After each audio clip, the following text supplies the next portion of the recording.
E agora, no Liberdade de Opinião, nós vamos conversar com o jornalista Alexandre Garcia. Alexandre, boa sexta.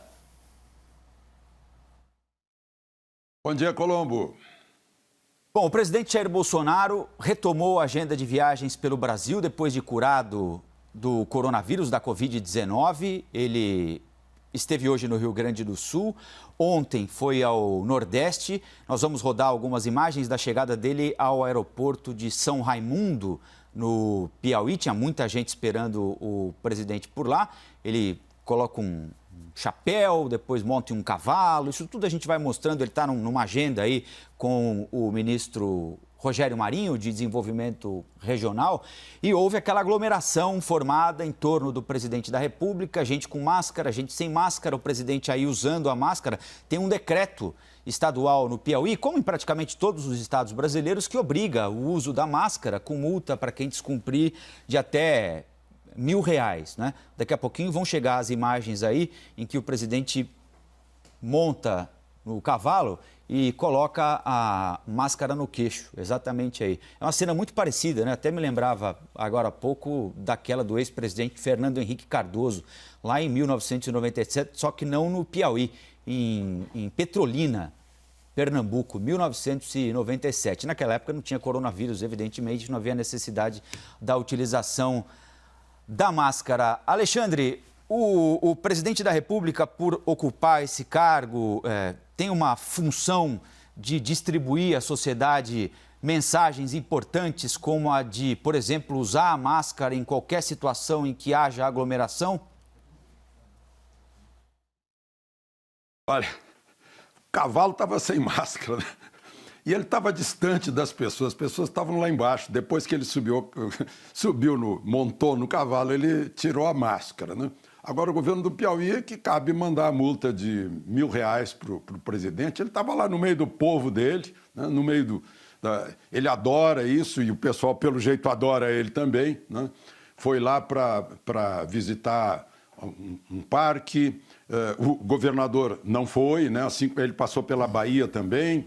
Ele esteve na Bahia num lugar chamado Campo Alegre de Lourdes. O governador também não foi. O governador é do PT, mas o governador do Piauí, o governador Wellington Dias, deve estar muito ocupado lá com problema com a mulher dele na Secretaria de Saúde, na Secretaria de Educação. Outro dia a Polícia Federal foi lá bater no gabinete da deputada Regiane Dias, mas ele pode mandar a multa, sim, lá para o presidente, né? Se ele tirou a máscara e a lei do Piauí diz que tem que usar máscara, então mande a multa. Mas ele está agora em Bagé, está indo para Bagé, vai entregar um conjunto habitacional, uma escola cívico-militar. Significa, assim, um pulo, né? Do Piauí para o extremo sul do país, quase fronteira com o Uruguai, né? Mas só para lembrar aí as questões médicas, né? Ele está com PCR negativado, portanto, ele não está transmitindo e ele está, de certa forma, imunizado, porque já passou pela Covid-19. Aliás, sobre isso, Alexandre, ele falou ontem que está com pneumonia. Ele usou uma expressão diferente, né? Falou mofo no pulmão, alguma coisa nesse sentido, né? Uma expressão, ele mofo no popularizou pulmão é fungo, né? Enfim, diz que está tomando antibiótico para se tratar. De qualquer maneira, segue na agenda de viagens pelo Brasil, como você lembrou, ontem Piauí, Bahia e hoje pelo Rio Grande do Sul. Retomou a agenda de viagens. Tem muita gente que vê essas agendas de viagens, Alexandre, de políticos como campanhas eleitorais antecipadas. Um presidente da República é eleito por um período de 4 anos e ele tem a função de inaugurar obras, de observar projetos, de conversar com governadores e prefeitos, enfim. É uma das tarefas, sair do gabinete é uma das tarefas de um gestor eleito para administrar uma cidade, um estado ou um país, como no caso de Jair Bolsonaro. Você acredita que ele, em algum momento, por exemplo, por ter intensificado a ida ao Nordeste, que foi a única região em que ele perdeu a eleição para o Haddad em 2018, a gente possa tirar disso um significado de que ele já estaria pensando em aumentar a popularidade nessa região, por exemplo, para uma eventual candidatura em 2022? Bom, o resultado eleitoral de outubro, né? deve ter feito ele pensar o seguinte: por que que o Nordeste, por que que eu perdi no Nordeste? Né? Vamos saber o que está faltando para o Nordeste. Está faltando água. Aí ele foi lá, dia 20 de junho, e ligou lá, fazia 13 anos que tinha desvios do Rio São Francisco e muitos outros desvios, como foi apurado. Né? Aí finalmente chegou a água. No dia que chegou a água, foi lá no Ceará, o governador do Ceará também não foi, né? Que é do PT, estava ali na divisa com Pernambuco, o governador de Pernambuco, PSB, também não foi. Mas é uma obrigação do presidente da República estar presente no país, no seu país, né?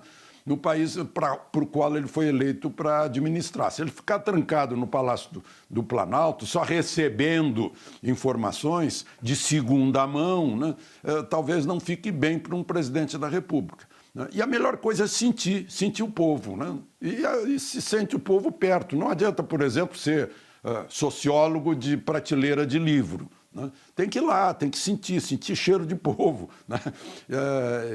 Essa é uma das funções do presidente da República. Se ele ficar preso na burocracia, na mesa de trabalho, né, também o povo vai sentir falta. Né? E, claro, está chegando aí a metade do mandato, todo mundo fala, vamos nos livrar de Bolsonaro, ele não pode sair em campanha. Né? Então, ele vai sair em campanha, certamente está pensando num segundo mandato, né? Certamente. Agora, o vice, o general Hamilton Mourão, deu uma declaração sobre o Instituto da Reeleição, como costumam dizer, né? Numa transmissão feita pela internet, com a vereadora comandante Nádia, do Democratas do Rio Grande do Sul, o general Mourão disse o seguinte, abre aspas, eu sou um crítico do Instituto da Reeleição, não ficou bem. Vejo que os nossos gestores são eleitos já pensando na eleição seguinte. Tenho que ficar esses 4 anos, depois mais 4, seria melhor se tivéssemos mandatos de 5 anos e depois um intervalo entre 2 mandatos. Isso favoreceria a alternância no poder. Não é, imagino que o presidente Bolsonaro espere ouvir do vice, não é, Alexandre? A não ser que o vice já esteja sentindo que ele não será o vice numa próxima eleição, né? Bom, os dois estão vacinados com intrigas, contra intrigas, né? Isso é um negócio velho já, desde que começou o governo, o Paulo Guedes que está de mal com o presidente, o Paulo Guedes e o Rodrigo Maia estão de mal, o sujeito vai cair, o Samir Matar vai sair de lá 500 vezes, eles já estão vacinados contra isso, se dão muito bem, conversam muito, né? E o vice-presidente, enquanto o ministro Alexandre de Moraes não proibiu o vice-presidente de fazer declarações, ele vai continuar expressando a liberdade de opinião dele, a liberdade de expressão. Ele não quer, ele não gosta, né? Provavelmente já é um sinal de que, se Bolsonaro se candidatar à reeleição, ele não acompanha a chapa de Bolsonaro. Né? Mas é a livre manifestação do pensamento, eu não vejo por que estranhar isso. Eu acho que o indício é de que ele não acompanharia numa reeleição, sendo fiel ao seu ponto de vista. Né? E como o Sidney lembrou muito bem, né, toda essa troca frequente, 5 anos sem reeleição, mas 4 anos com reeleição. Eu já assisti isso aí, em 44 anos de Brasília, eu assisti isso várias vezes. Inclusive sei o que é o preço também de conseguir reeleição, né? De fazer emenda à Constituição, porque tem que emendar a Constituição para conseguir reeleição. Muitas vezes tem que se dar muitos canais de rádio, televisão, distribuir para se conseguir isso, como aconteceu lá no governo Fernando Henrique. Ontem à noite, o presidente Jair Bolsonaro participou de uma transmissão na internet com o ministro Tarcísio, o ministro da Infraestrutura, e, dentre vários assuntos, ele falou sobre o acordo que o Ministério da Saúde, que o governo brasileiro firmou com Oxford e com aquela farmacêutica britânica para comprar 100 milhões de doses da vacina que está sendo pesquisada lá em Oxford, e se tudo der certo, ela virá ao Brasil, não só as doses, mas também com a transferência de tecnologia. E ele aproveitou para fazer uma crítica velada ao acordo que o governo de São Paulo fez com uma farmacêutica chinesa. Eu queria ver se a gente tem esse trechinho da transmissão que o presidente fez ontem para ilustrar o comentário do Alexandre. Pessoal, se fala muito sobre a vacina para a Covid-19. Nós entramos naquele consórcio lá de Oxford. pelo que tudo indica, vai dar certo. E 100 milhões de unidades chegarão para nós. Não é daquele outro país, não, tá ok, pessoal? É de Oxford aí, tá? Pode. Quem não contraiu o vírus até lá, eu não preciso tomar, porque já tô safo. Alexandre, está todo mundo ansioso pela vacina, né? Se ela vier dos Estados Unidos, da Inglaterra, da China, da Índia, enfim, do Paraguai, de onde vier, e funcionar, as pessoas querem tomar, né? É um bom momento para esse tipo de declaração. E mais uma citação pejorativa à China, feita agora pelo presidente da República, né?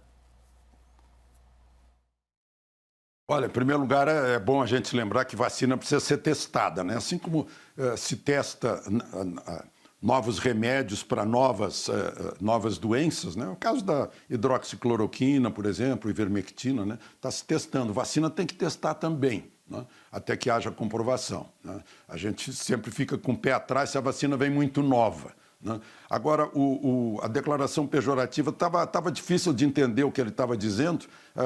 O que foi mesmo que ele disse a respeito do governador Dória? Ele disse que o contrato do Ministério da Saúde é com Oxford e que a vacina está garantida, não é a vacina daquele país lá.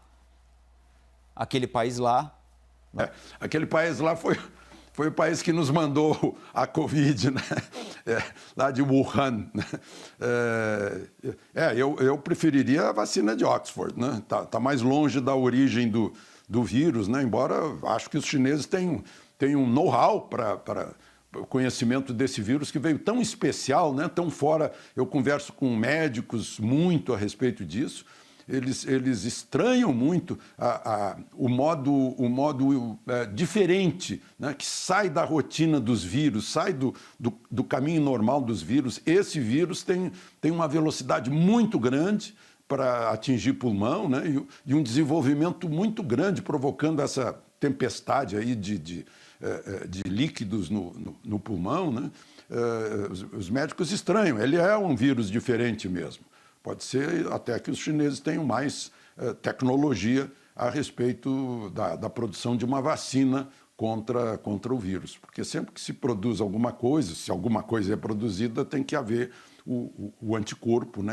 A forma de anular isso. Tomara que dê tudo certo e que o mundo possa voltar a viver com tranquilidade a respeito de epidemias, de pandemias, de vírus que andam por aí, de vez em quando, nos frequentando, né? Frequentando nossos corpos. De acordo com a Confederação da Agricultura e Pecuária do Brasil, com base em dados do CAGED, o agronegócio é o único setor da economia que registrou aumento de vagas de trabalho no primeiro semestre deste ano.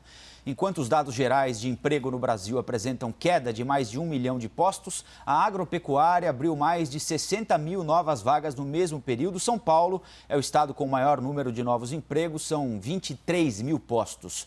Do ponto de vista da economia, segundo o Centro de Estudos Avançados em Economia Aplicada, as exportações do agro brasileiro cresceram mais de 16%.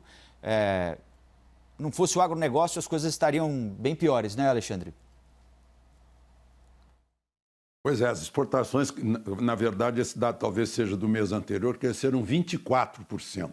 As exportações da indústria caíram 15%. Né? Os portos de Santos e Paranaguá estão tendo movimentos recordistas graças ao agro. Dá um orgulho enorme, sabem por quê? Porque o agro está ganhando isso com produtividade.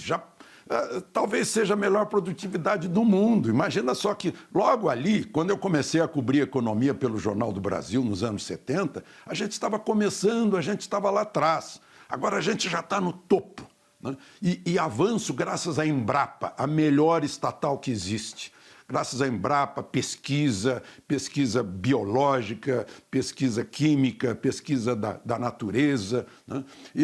E o que a gente vê é o crescimento da produção com um pequenininho crescimento da área plantada, inclusive na pecuária, que é tão criticada. Está crescendo a produção de proteína, de carne, né? E a área de pastagem está sendo reduzida. Então, o agro está fazendo milagres. O agro vai se perguntar para o agro qual é a sua reivindicação, é conexão digital. porque as máquinas já estão funcionando assim, moderníssimas, né? E essa gente está produzindo a comida que está na nossa mesa. A comida que está na mesa, em cada 4 ou 6 pratos do mundo, um tem comida brasileira, tem bens brasileiros. Falam muito, dependemos da China. Não, a China que depende de nós. Eles têm 1 bilhão e 300 milhões de bocas para alimentar. Eles dependem da nossa proteína, sim, né? Então, veja só, a indústria caiu, está vendo aí a produção de aço caiu 18%, é um sinal. Mas os serviços e o comércio estão resistindo. Alguns setores do serviço, né? Por exemplo, turismo vai muito mal, pobre turismo. Mas no comércio, a última pesquisa aí do IBGE está mostrando que 60% das empresas foram atingidas, mas 40% não foram atingidas, estão melhorando. O varejo que entrou na venda digital está melhorando, o supermercado não foi afetado, né? Então nós temos uma base para crescer. Agora o agro, que estava lá atrás com 21% do PIB, já está chegando a 1/4 do PIB. A quase 25% do PIB vai aumentar mais, né? Agora, a consequência é que a gente está sofrendo. O que inventam lá na Europa contra o Brasil é uma coisa incrível, né? Porque a concorrência, nós somos grandes competidores, né? Como o mercado diz, nós somos grandes players, né?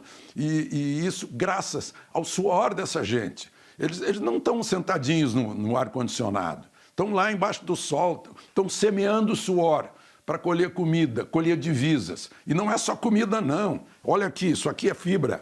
Algodão, lã, isso vem do agro, né? O carro onde a gente está andando, está lá o álcool. A usina que está funcionando com a palha da cana, né?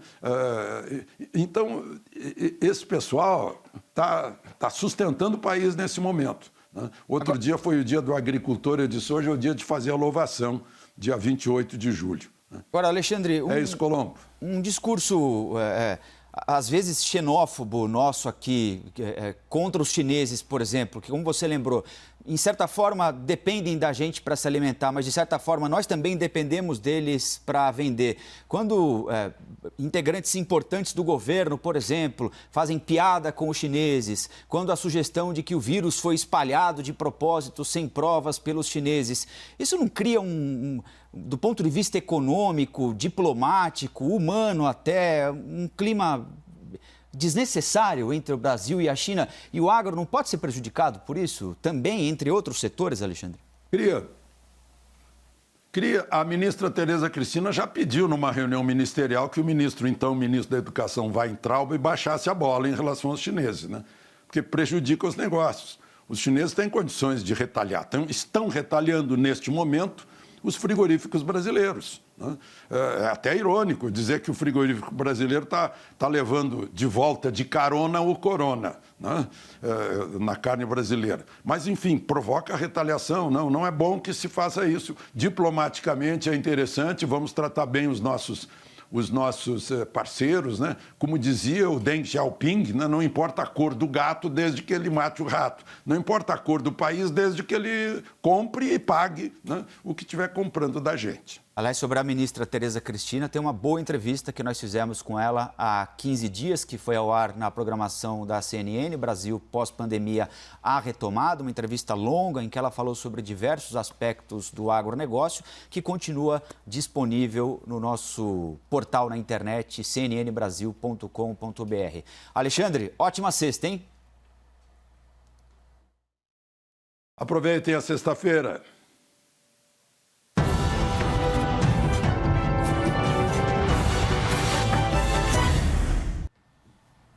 As opiniões emitidas pelos comentaristas do quadro não refletem necessariamente a posição da CNN.